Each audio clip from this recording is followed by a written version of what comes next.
Okay. Everyone strap in for big, long, angry rant, because I watched one of the worst fucking movies I have ever watched in my life. A movie so horrendously terrible that it made me wonder if I ever liked this filmmaker's movies to begin with. It's one of the few times I've ever regretted picking a movie.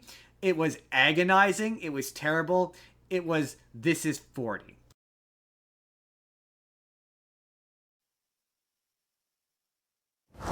This sounds horrible, but do you ever wonder what it would be like if you and your wife were separated by something bigger? Like death, like her death? I have given it a fair amount of thought. Not in any painful way, but just like a gentle floating off. It's got to be peaceful. I mean, this is the mother of your children. And then the new wife would be great. God, I can't wait to meet my second wife. I hope she likes me better than this one. It's the fourth time you've gone to the bathroom today. Why is your instinct to escape? It is my instinct to come into the bathroom when I need to go to the bathroom. How come I don't smell anything? It's because I shoved an Altoid up my ass before I came in here. Don't press enter. I'm not sure I want to make that move. Stop it! This is BS. This is a bunch of effing S. You're acting like a bee. You're so mean since your body got weird. Isn't the music industry kind of a tough game these days? This Is 40 doesn't really have much of a plot, so you're not going to hear me describe a plot, but it's Paul Rudd, it's Leslie Mann, it's Leslie Mann's two daughters, and it's Paul Rudd and Leslie Mann are about to turn 40, or they are turning 40. It's unclear. I think the gag is supposed to be that Leslie Mann is 40, but she is telling people she's 30, 38, or 36, or the number changes throughout the movie. And it's written and directed by Judd Apatow, who is married to Leslie Mann. Leslie Mann is Judd Apatow's wife. And the two kids in the movie are his children. And so Paul Rudd in this movie is just Judd Apatow. And Jordan, tell me if this is relatable to Jordan. Have you ever been working for the record label Sony and been like, you know what, this isn't working out for me, and my only viable option is to open my own record label? It's so relatable, isn't it? It's relatable. Yes. So relatable, Jordan. And okay, yeah. And like, no, not at all. But yes, okay. So much of this dialogue is bad. It's horrible. Like, half the time, Paul Rudd stutters his way through his line reads, like he's just been told what the dialogue is prior to him yelling action. Like, he stutters through all of his lines. He steps on all of his own lines. It's all bad. All of the lines bad. The dialogue is horrible. At one point, there's a scene where Paul Rudd and Leslie Mann decide that they want the family to be closer together, so they take the electronics from the kids. They cut off the internet from the kids, so the daughters can't use the internet. And the oldest daughter, is like, why? It's not like I'm watching porn. Stick and run down a street with it. Nobody does that crap. It's 2012. You don't need technology. No technology. Charlotte, put that down. I don't need to be monitored all the time on the computer. I don't do anything bad. Nobody said you were bad. I don't do things I'm not supposed to. I don't illegally download music. I don't look at porn like Wendy. She is up to no good. She's not allowed to come over here anymore. What's porn? No, she said corn. This isn't turning out the way I wanted it to. And it's made all the weirder by the fact that her dad wrote that line for her. Dad, real dad, live dad, wrote that line for her and then went action and directed her to say it. I mean, I feel like there are other things that could have been used instead of porn. Like, it's not like I'm watching like an Fucking R-rated weird. movie, Dad. Like so much of this movie is just like, oh, this is a weirdly like a huge chunk of the movie is Judd Apatow's eldest daughter is obsessed with Lost. Like, she just wants to watch Lost. It's really, and so the final scene of the movie is her Leslie Mann's dad is played by John Lithgow, who he's an estranged dad who got divorced by from Leslie Mann's mom when like she was a kid, so they haven't really spoken, and he has his own family, and like they're trying to reconnect, but he's trying to present this like perfect image, and it's not really. And so the final scene is, I apologize, I'm going to be jumping around a ton here, but the final scene of this movie is like they're watching the final episode of Lost, but he hasn't seen a single episode, and it's him and the youngest daughter. They're watching the last episode of Lost, and it's like, yeah, man, if you haven't seen the rest of that show, it's really meaningless. It's really kind of a meaningless moment. If you, oh, all right, okay, cool, that's cool. But there's so many, like at one point, Paul Rudd is like I'm Art Garfunkel in this relationship. He's like, I'm Art Garfunkel, and she's like, yeah, nobody wants to be Art Garfunkel. Everyone wants to be Simon. Shit, I can't remember his last name. But everyone wants to be the other guy. He's the talent. He wrote all this. He wrote all the music and He wrote all the songs and plays all the music. He's the best one. In there? We're not like brother and sister. You know, we're like Simon and Garfunkel. And somehow you turned me into Garfunkel. I don't even know what that means. Art Garfunkel. What's wrong with Art Garfunkel? He has a beautiful voice. He's got an amazing voice. He can put a harmony to anything. But what I'm saying is that you turned me into him. What the hell are you talking about? What? Simon controls him. That's because Simon writes the fucking songs. He's the better one. And it just feels like so many conversations, like so much of this movie is just Leslie Mann and Paul Rudd fucking hate each other. And because Judd Apatow wrote it and it's his wife, it just reads as like, oh yeah, Judd Apatow and Leslie Mann have had a bunch of domestic squabbles that clearly mean a lot to Judd Apatow that he's put into this script. Like they're just like horrible, terrible people. At one point, Leslie Mann discovers she's pregnant and just acts hormonal for the rest of the movie. And she, in the only scene that's funny in the entire movie, she yells at this kid who is trying to dirty text message the oldest daughter on the internet, and they spy on her and read her text messages. And she confronts this kid at school and just starts screaming at him. Like, just starts yelling at him unprovoked and makes him cry. And he runs away. And Paul Rudd shows up later at the school dropping off the kids. And it turns out the kid's mom is Melissa McCarthy. And it ends with Leslie Mann, Paul Rudd, and Melissa McCarthy in the principal's office, like talking about the kids or whatever. And she's like, they threatened my son. Like she threatened to kick the shit out of him. And she did do that. Backwards. You still comfortable with yourself? Why are you wearing a tank top, huh?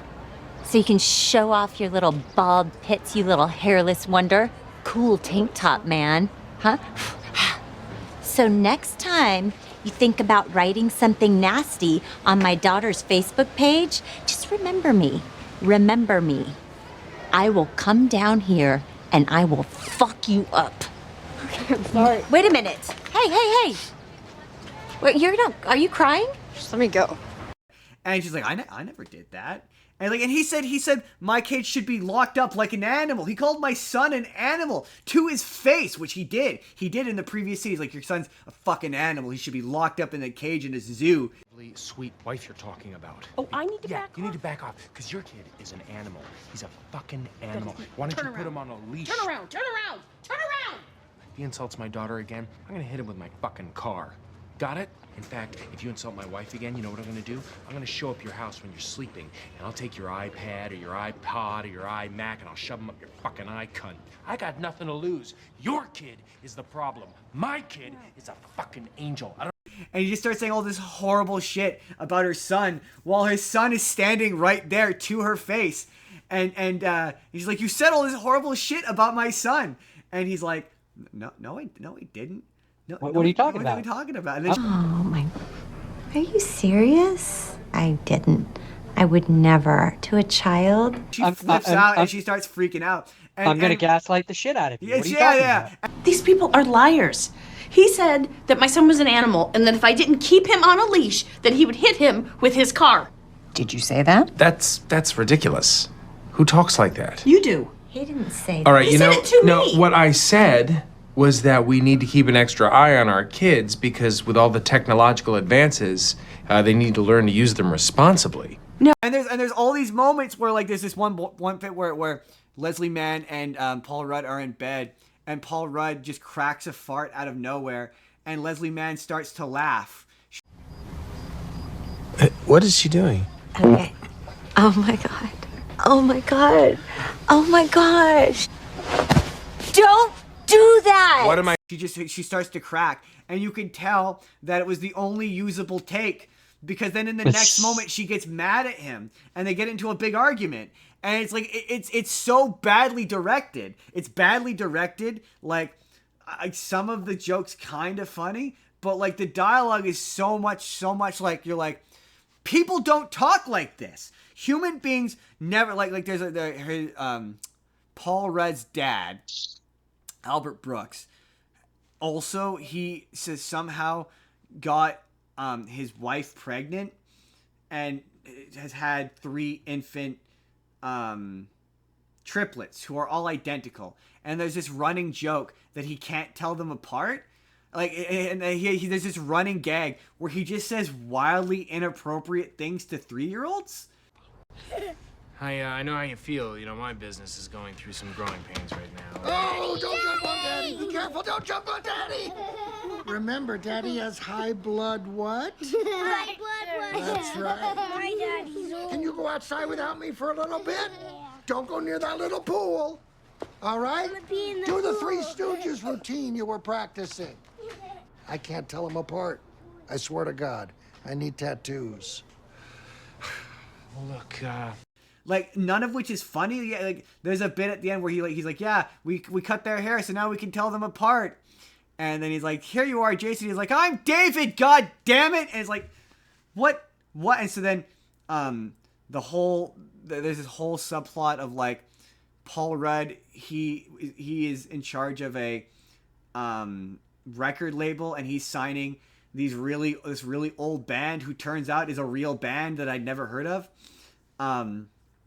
He is signing them, and so his company is going bankrupt. So he's lying to Leslie Mann about like the state of their finances, and they might have to sell the house, even though she runs a very successful business, like with Megan Fox, who is selling stuff like crazy because she's hot. Like, that's literally a joke in this movie. Everyone does everything for her because she's hot. It's really stupid. And so then the whole movie culminates in their 40th birthday party, or one of their 40th birthday parties. And Leslie Mann gives like this toast about how she wants to go into this new era of their lives, forgiving everybody. And the whole movie, she's been getting mad at Paul Rudd for lending the dad money and not getting it back. And she's like, they get into this whole confrontation, and it gets revealed that she's pregnant. She's been hiding the fact that she's pregnant. And out of nowhere, and for seemingly no reason, Paul Rudd gets onto his bike, because there's a bit earlier where he rides his bike in a group of other guys. He gets on his bike and just starts riding it, and it like there's this like he's riding it, and it keeps cutting back to John Lithgow and the 2 daughters watching Lost for some reason, because once again, that's a major scene in this movie. Major plot point in this movie is that they like Lost. And he all of a sudden crashes into this guy's car door, and the car door smashes, and he's on the ground, and she's like driving looking for him. She's like, I don't know where he is. I don't know where he went. And they're driving around looking for him. And just randomly the dad's there. Paul Rudd's dad is there with her. But that doesn't make any sense because she hates him, and they've never had a one-on-one conversation the whole movie.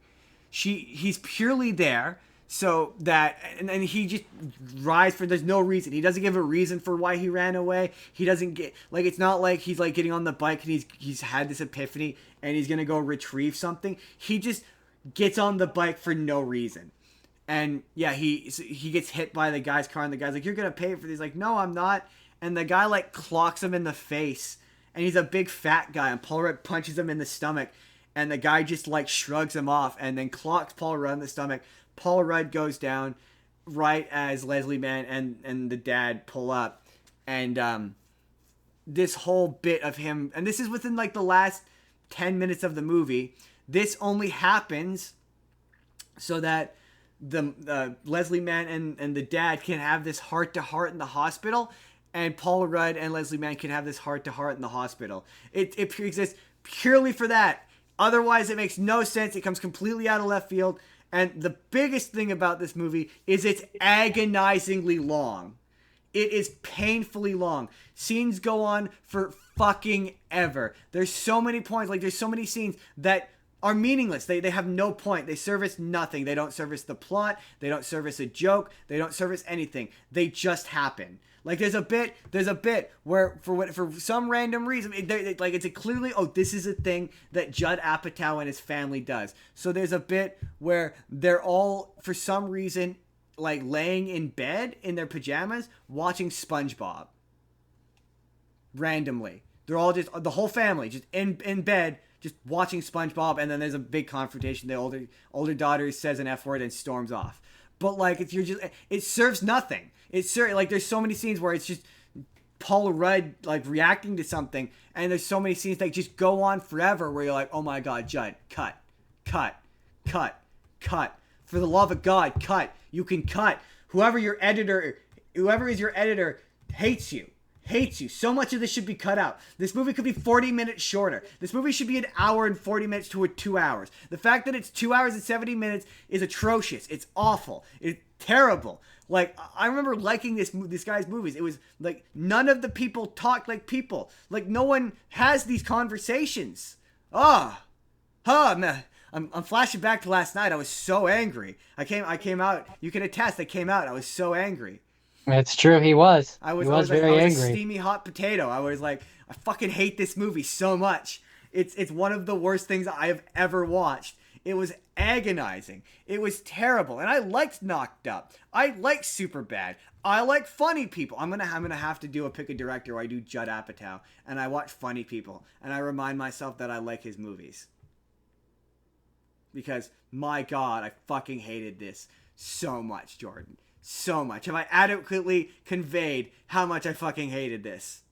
I think you have. Good. That's it.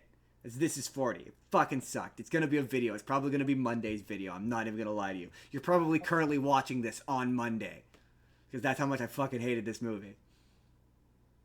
That's it. I'm done. Alright. Rant over. Hey there, everybody. It's NCAR Justin. Let me tell you, I fucking hate this movie. I hated it when I watched it, and I hate it now as I'm watching footage editing this video. I fucking hate it. It's awful. But what are your thoughts? Let me know what you think down in the comments down below. But in the meantime, if you would like to see our full numbers special, click the box on the left. Or if you just want to see a random video that YouTube thinks you're going to enjoy, you click the box on the right. Hit subscribe if you haven't already. We put new content out 7 days a week. Or you can just leave us a like. That helps us out too. We will see you all in the next video. Have a good day, everybody.